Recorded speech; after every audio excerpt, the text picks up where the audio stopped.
Današnja tura spada pod lažjo turo, to se gre predvsem čez Majne, in ni preveč zahtevna, zato se lahko te ture udeleži skoraj vsak pohodnik, kjer ima le 2 do 3 ure, za 2 do 3 ure kondicije.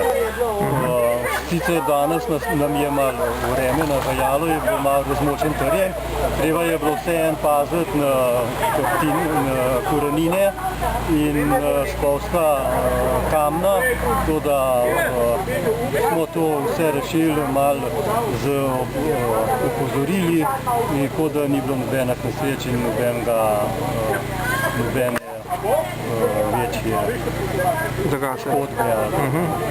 Kondicijo smo pa tudi kar imeli, ne? Kondicije za to turo so imeli vsi zadost, tako da smo brez problemov prišli na vrh Ovarja, ki je sicer 940 metrov visok, makine so tam približno 400 metrov, tako da smo naredili 540 metrov višinske razlike.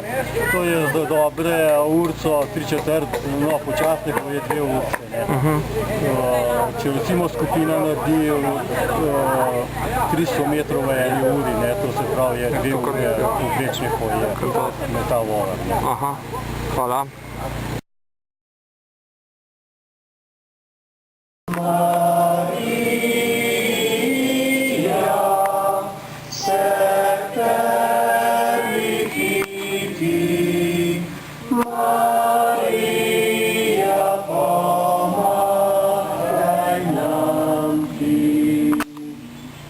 V imenu Očeta in Sina in Svetega Duha.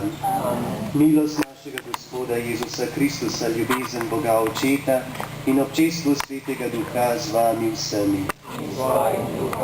S tem pozdravom, ki ga da duhovnik vernikom, začenjamo današnjo sveto mašo za našo domovino in za našo državo. Danes praznujemo 18-letnico, kar imamo samostojno državo. Večinoma se spominjamo tistih dni, ko smo se osamosvajali.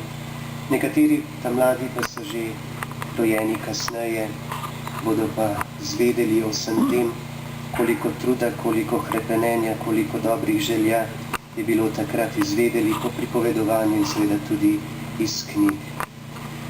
Danes se bomo torej najprej zahvalili Bogu za našo domovino, za našo skupno državo, za našo očetnjavo.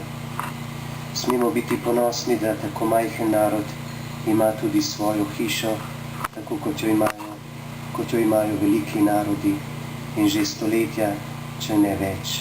Mi pa 18 let. S našo državo moramo ravnati odgovorno, vsi smo zanjo odgovorni in kakršni smo državljani, takšna je tudi država. Predvsem se potrudimo, da bomo drug drugega spoštovali, razumeli v njihovi drugačnosti in smemo tudi upati, da nas bodo drugi razumeli in spoštovali.